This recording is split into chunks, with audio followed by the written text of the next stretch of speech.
I stood in the doorway of my husband's poker night, listening to his friends laugh about how I was just a pretty trophy wife who married for money. What they didn't know was that I owned the companies that employed every single one of them, and I was about to make one phone call that would change their lives forever. I'm Eliana, and 6 months ago, I discovered that my husband's closest friends had been calling me a gold digger behind my back for 3 years. But what happened next proved that sometimes the best revenge comes from revealing who really holds the gold. Let me take you back to the night that changed everything. It was a Friday evening, and my husband David was hosting his monthly poker game in our penthouse. These weren't just casual friends, these were successful executives, lawyers, and entrepreneurs who'd known David since college. Men I'd hosted dinner parties for, men whose wives I'd befriended, men I'd trusted with my home and my hospitality. I was returning early from a charity gala when I heard my name mentioned from the game room. Something in their tone made me pause in the hallway instead of announcing my arrival. "David's got it made," laughed Tom Richardson, a marketing director at Sterling Communications. "Beautiful wife, no kids to worry about, and she probably doesn't even know how much money he makes." Mini cliffhanger. But what Tom didn't know was that I knew exactly how much David made, because I was the one signing his paychecks. "She's definitely a trophy wife," added Marcus Webb, a senior attorney at Blackstone Legal. "I mean, what does she even do all day? Shop and get her nails done." David's laugh cut through me like a knife. "Come on, guys. Eliana's not that bad. She keeps herself busy with those little charity events." "Little charity events?" scoffed James Park, a finance manager at Coastal Investments. "Dude, she married you for the lifestyle. Women like that don't actually work, they just find rich husbands and play house." The room erupted in laughter, and I felt my blood turn to ice. "At least she's hot," added Ryan Foster, a project manager at Build Tech Solutions. "Though I bet the maintenance costs are brutal. Designer clothes, spa treatments, that fancy car. Worth every penny," David said with a chuckle. "As long as she doesn't find out about the real estate investments, I can keep her happy with shopping money." Retention hook. What these men didn't realize was that they weren't just mocking a housewife. They were insulting the CEO of a multi-million-dollar investment firm that controlled their professional futures. I stood frozen in that hallway, my designer heels silent on the marble floor, processing what I'd just heard. These men, who smiled at me during dinner parties, who complimented my cooking, who brought their wives to socialize with me, had been viewing me as nothing more than an expensive accessory for 3 years. But the most devastating part was David's participation in their mockery. You see, my husband and his friends had made a fundamental mistake. They'd assumed that because I didn't talk about work at social gatherings, I didn't actually work. Because I dressed well and cared about my appearance, I must be financially dependent. Because I'd taken David's last name and supported his career, I must have given up my own ambitions. They were about to learn how wrong they were. Mini cliffhanger. What none of them knew was that Eliana Morrison, my maiden name, was listed as the primary investor and board member of every company that employed them. Let me explain how this was possible. Before I married David, I was Eliana Morrison, founder and CEO of Morrison Capital Management. I'd built my investment firm from nothing, starting with a $50,000 inheritance from my grandmother and turning it into a portfolio worth over $200 million by age 28. When David and I got married 5 years ago, I'd made a conscious decision to step back from the day-to-day operations and focus on strategic investments and board positions. I kept my business interests under my maiden name for legal and tax purposes, while taking David's surname socially. David knew I was successful, but I'd never shared the full extent of my business empire with him. I prefer to keep my professional and personal lives separate, especially after dating several men who'd been more interested in my money than in me. What I hadn't realized was that David had been telling his friends I was essentially a kept woman. Emotional hook. As I stood there listening to them laugh about my shopping addiction and easy life, I realized that my own husband had never respected what I'd built. He'd just been enjoying the lifestyle it provided while taking credit for supporting me. I quietly retreated to my home office and pulled up the files I kept on all my investments. Morrison Capital had significant stakes in Sterling Communications, where Tom worked. We were the primary investors in the law firm where Marcus was a partner. Coastal Investments was actually a subsidiary of one of my holding companies. And Build Tech Solutions? I'd personally approved the loan that had saved them from bankruptcy 2 years ago. Over the years, I'd made strategic investments in companies throughout the city, often taking board positions that allowed me to influence major decisions while maintaining my privacy. I preferred to work through intermediaries and rarely attended board meetings in person, conducting most business through video calls and written reports. My assistant, Catherine, handled most of the direct communications, which meant these men had probably interacted with my company dozens of times without realizing who actually owned it. Mini cliffhanger. But as I sat there reviewing their employment files, I realized I had the power to do something that would teach all of them a lesson they'd never forget. The next morning, I called Catherine into my home office. Catherine had been with me for 7 years and was one of the few people who knew the full scope of my business operations. "I need you to schedule some urgent meetings," I told her, my voice steady despite the anger still burning in my chest. "Of course, Mrs. Anderson. What kind of meetings?" "Board meetings. I want to review the performance of several key employees across our portfolio companies." Catherine raised an eyebrow. I rarely requested specific employee reviews unless there was a serious problem. "These wouldn't happen to be related to last night's poker game, would they?" she asked carefully. Catherine had been with me long enough to understand the dynamics of my marriage and had often expressed concern about David's dismissive attitude toward my work. "They absolutely would," I confirmed. Retention hook. What I was about to do would either teach these men the most valuable lesson of their careers, or end their careers entirely. Either way, they were about to learn who really held the power in this city. Over the next week, I conducted what I called my due diligence investigation. Through Catherine and my network of executives, I gathered detailed performance reports on Tom, Marcus, James, and Ryan. What I discovered was fascinating. Tom Richardson at Sterling Communications was actually underperforming significantly. His last 3 campaigns had gone over budget and underdelivered on results. The only reason he still had his job was because the company was focused on other priorities. Marcus Webb at Blackstone Legal had been coasting on his reputation while junior associates did most of his actual work. Several clients had specifically requested different attorneys for their cases. James Park at Coastal Investments had made several questionable decisions that had cost the company money, but he'd managed to blame market conditions rather than taking responsibility.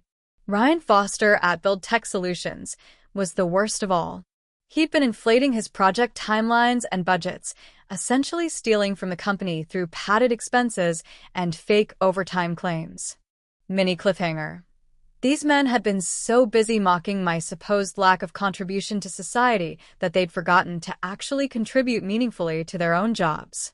But I wasn't interested in destroying their careers based on performance alone. I wanted them to understand exactly who they'd been insulting, and I wanted that lesson to come with consequences that would change their perspective forever. I scheduled a dinner party for the following Friday, exactly 1 week after the poker night that had changed everything.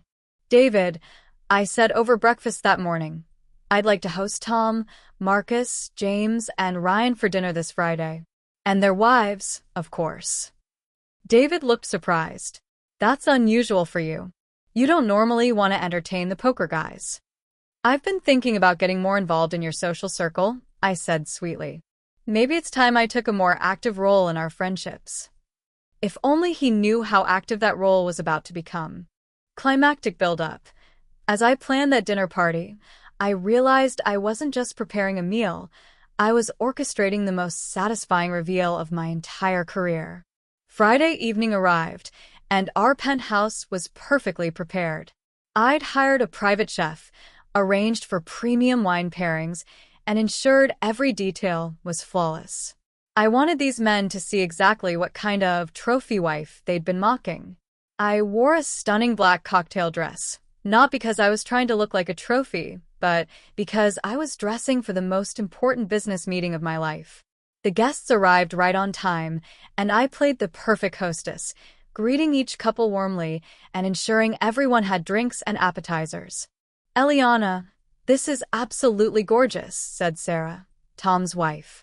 "You have such incredible taste." "Thank you," I replied. "I've always believed in investing in quality." Tom laughed. "Easy to do when someone else is paying the bills, right?" The other men chuckled, and their wives looked slightly uncomfortable.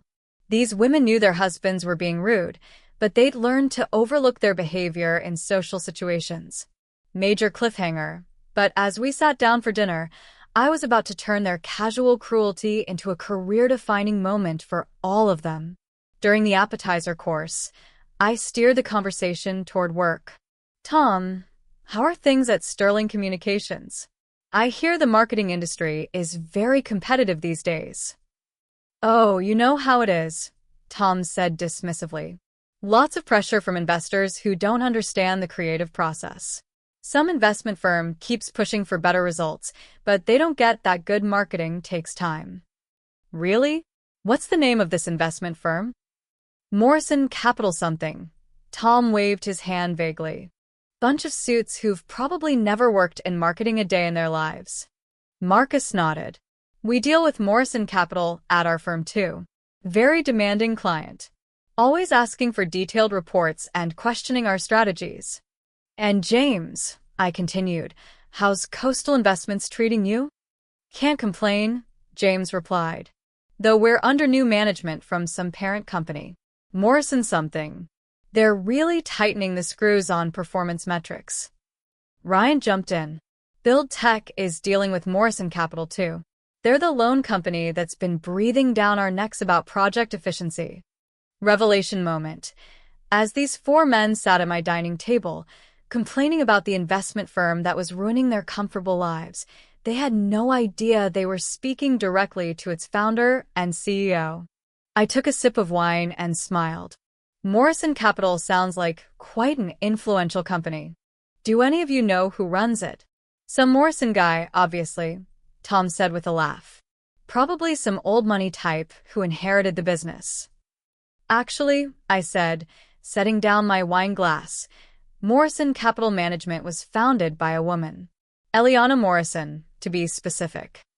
"Huh," Marcus said, not really paying attention. "Well, whoever she is, she's making our lives difficult." David was looking at me strangely, something clicking in his expression that suggested he was starting to remember details about my maiden name and business background. "That's interesting that you'd say that," I continued, "because I'd love to hear your specific concerns about Morrison Capital's management style." "Why?" Ryan asked. "Do you know someone there?" I smiled, and this time it wasn't the polite hostess smile I'd been wearing all evening. "Gentlemen, I'd like you to meet Eliana Morrison Anderson, founder and CEO of Morrison Capital Management. The woman whose business decisions have been directly impacting your careers for the past several years." Shocking silence. The silence that followed was so complete that you could hear the sound of ice melting in their glasses. Tom's face went completely white. "You're what?" "I'm the bunch of suits who doesn't understand marketing, Tom. I'm the demanding client questioning your legal strategies, Marcus. I'm the new management tightening the screws on your performance, James.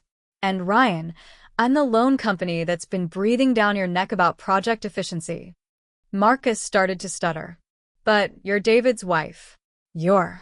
"I'm a successful businesswoman who built a multi-million-dollar investment firm from the ground up," I said calmly. "I'm also someone who's been listening to you mock my intelligence, my work ethic, and my contributions to society for the past 3 years." The wives were staring at their husbands in horror, realizing exactly what kind of situation their spouses had created. Power reveal. But the most satisfying moment was yet to come, because I was about to demonstrate exactly what happens when you underestimate a woman who controls your professional future. I pulled out my phone and placed it on the table. "Catherine, are you available for a conference call?" "Of course, Mrs. Anderson. came Catherine's voice through the speaker. How can I help you? I need you to schedule performance review meetings for Monday morning.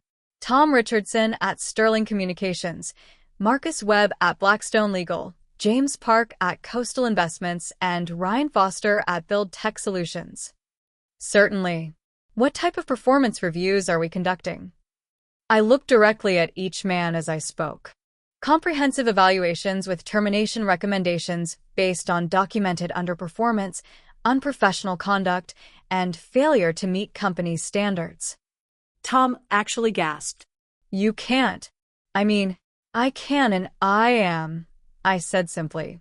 Catherine, please also note that these terminations are being recommended due to verified reports of workplace harassment and discriminatory behavior toward female executives. Understood, Mrs. Anderson. I'll have the documentation prepared for your review by Monday morning. Mini cliffhanger, but I wasn't finished, because these men were about to learn that their professional humiliation was just the beginning. There's something else, Catherine. Please prepare acquisition offers for Sterling Communications, Blackstone Legal, and Build Tech Solutions. Full buyouts, to be completed within 60 days. The room went completely silent except for the sound of James choking on his wine. And Catherine, I want you to personally deliver termination letters to each of these gentlemen on Monday morning. Include documentation of their comments about female executives and their demonstrated lack of respect for company leadership. It will be my pleasure, Mrs. Anderson. I hung up the phone and looked around the table at four men who finally understood what kind of woman they'd been mocking. Ultimate power move. But the final twist was something that would shock even me, because David was about to reveal something that would change the entire dynamic of our marriage. David, who had been sitting in stunned silence, finally spoke up. Eliana, I had no idea you were still running Morrison Capital. I thought you'd sold it when we got married. Why would you think that? I asked. Because you never talked about work. You were always available for my events. You never mentioned board meetings or business trips. I worked from home and scheduled everything around our life together because I prioritized our marriage, I explained. But I never stopped working, David. I just stopped talking about it because you seemed more comfortable when I focused on supporting your career. The other wives were now staring at their husbands with expressions of complete disgust. Sarah stood up abruptly. Tom, we're leaving. Now. Sarah, wait. I can explain. Explain what? That you've been insulting a successful businesswoman for 3 years while she served you dinner in her home? That you mocked her for being a gold digger when she's actually more successful than you'll ever be. Emotional climax. As the couples began leaving one by one, their marriages clearly strained by the evening's revelations, I realized that my revenge had accomplished something I hadn't expected. It had revealed the truth about my own relationship.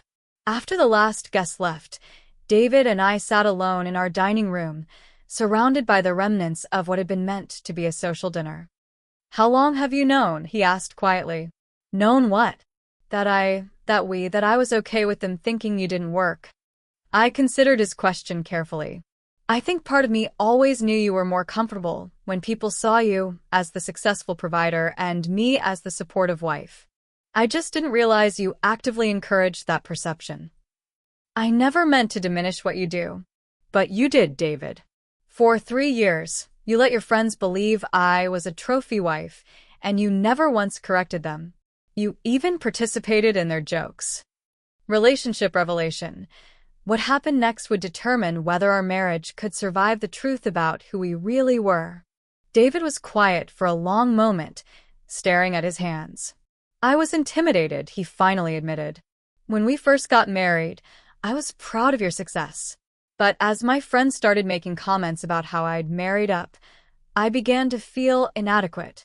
It was easier to let them think you were dependent on me than to admit that you were more successful than I was.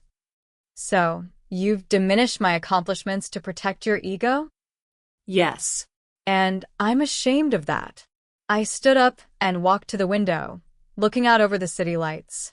Many of those buildings housed companies I'd invested in, companies I'd helped grow, companies where my decisions affected thousands of jobs. David, I love you, but I can't be in a marriage where my success is seen as a threat to your masculinity. What are you saying? Final decision moment. What I said next would either save our marriage or end it, but either way, it would establish who I really was and what I deserved. I'm saying that if we're going to stay married, things need to change. I'm not going to hide my success anymore. I'm not going to pretend to be less than I am to make you feel more comfortable. And I'm certainly not going to tolerate anyone, including you, treating me like an expensive accessory. David nodded slowly. You're right. Completely right. I don't know how to fix this, but I want to try. Then we start with honesty. Complete honesty about who we are, what we do, and what we've built together. And the guys? I smiled. The guys are about to learn a very expensive lesson about respecting women in business. Satisfying resolution. 6 months later, my revenge had transformed into something much more valuable than just getting even. It had become a foundation for building something better. Monday morning brought exactly what I'd promised. Catherine personally delivered termination letters to all 4 men, along with detailed documentation of their discriminatory comments and performance issues. Tom, Marcus, James, and Ryan were all fired by noon. Sterling Communications, Blackstone Legal, and Build Tech Solutions were all acquired by Morrison Capital within 60 days, exactly as I'd planned. But the most satisfying outcome wasn't the business acquisition or even the firings. It was the transformation in David. Unexpected positive twist. What I discovered was that David's insecurity hadn't just hurt me, it had been limiting him too. And when he stopped trying to diminish my light, his own began to shine brighter. David threw himself into marriage counseling and personal development with the same energy he'd once put into maintaining his image with his poker buddies. He started talking proudly about my business success, introducing me as CEO instead of just wife at social events. More importantly, he began pursuing his own professional growth instead of coasting on comfort and connections. Within 6 months, David had started his own consulting firm, leveraging the confidence and ambition he'd been suppressing while trying to compete with my success. We became partners in every sense of the word, supporting each other's ambitions instead of seeing them as competition. Final empowerment message. As for Tom, Marcus, James, and Ryan, their unemployment taught them lessons their careers never could. Tom eventually found work at a smaller firm, where he had to prove his worth through actual performance rather than bravado. He never made another joke about successful women. Marcus started his own practice and struggled initially, without the prestige of his former firm to carry him. The experience humbled him in ways that made him a better lawyer and a better husband. James took a lower-level position where he had to rebuild his reputation from scratch. The accountability he'd avoided for years finally caught up with him. Ryan faced the most consequences, as his inflated project expenses had technically constituted fraud. He spent a year in legal battles and ended up in a much smaller company with strict oversight. But here's what surprised me. A year later, Tom called to ask if he could take me to lunch to apologize properly. Redemption twist. What he told me over that lunch revealed that sometimes the best revenge is giving someone the opportunity to become a better person. Eliana, Tom said, looking genuinely contrite, I want to thank you. Thank me? For firing you? For showing me who I really was. I'd become arrogant and lazy, coasting on assumptions and stereotypes instead of actually working. Losing that job forced me to confront my own prejudices and work ethic. And now I'm at a company where I have to earn my position every day. I work with several female executives who are brilliant, and I've learned to respect their expertise instead of dismissing it. My marriage is stronger because I stopped needing to feel superior to my wife. Tom wasn't the only one who reached out. Over the following months, Marcus, James, and even Ryan contacted me with similar messages of growth and gratitude. Ultimate victory. What I realized was that true revenge isn't about destroying someone. It's about forcing them to confront the truth about themselves and giving them the opportunity to become better. Today, Morrison Capital Management is more successful than ever, with David as my business partner and co-CEO of our expanded consulting division. We host dinner parties where I'm introduced as exactly who I am, not as someone's wife, but as Eliana Morrison Anderson, successful businesswoman, investor, and equal partner in marriage and life. The poker nights have been replaced with networking events where we bring together entrepreneurs, executives, and innovators of all genders to collaborate and support each other's success. Final wisdom. Looking back, I realized that those men didn't just mock me that night. They revealed their own insecurities and limitations. And in doing so, they gave me the opportunity to show them what real power looks like. Real power isn't about diminishing others to elevate yourself. Real power is about building something so strong and valuable that it speaks for itself. Real power is about using your success to lift others up, even when they've tried to tear you down. And most importantly, real power is about never apologizing for being exactly who you are, especially when who you are is extraordinary. Call to action. Have you ever been underestimated because of your gender, your age, or your appearance? Share your story in the comments below. And if this story inspired you to embrace your own power, hit that subscribe button, because every successful person deserves to be recognized for what they've built, not dismissed for what others assume they lack. As I sit in my office today, looking out over a city where my investments have created thousands of jobs and supported hundreds of businesses, I smile thinking about that poker night 6 months ago. Those men thought they were mocking a trophy wife. Instead, they were insulting their own boss. And sometimes, the most satisfying revenge is simply revealing the truth about who really holds the power. The moral of my story isn't about revenge. It's about never allowing anyone to diminish your light, even when that someone is the person who's supposed to love you most. Because when you know your worth, you don't need anyone's permission to shine. The men who mocked Eliana actually grew from the experience and reached out to thank her, showing that sometimes the best revenge creates positive change rather than just destruction.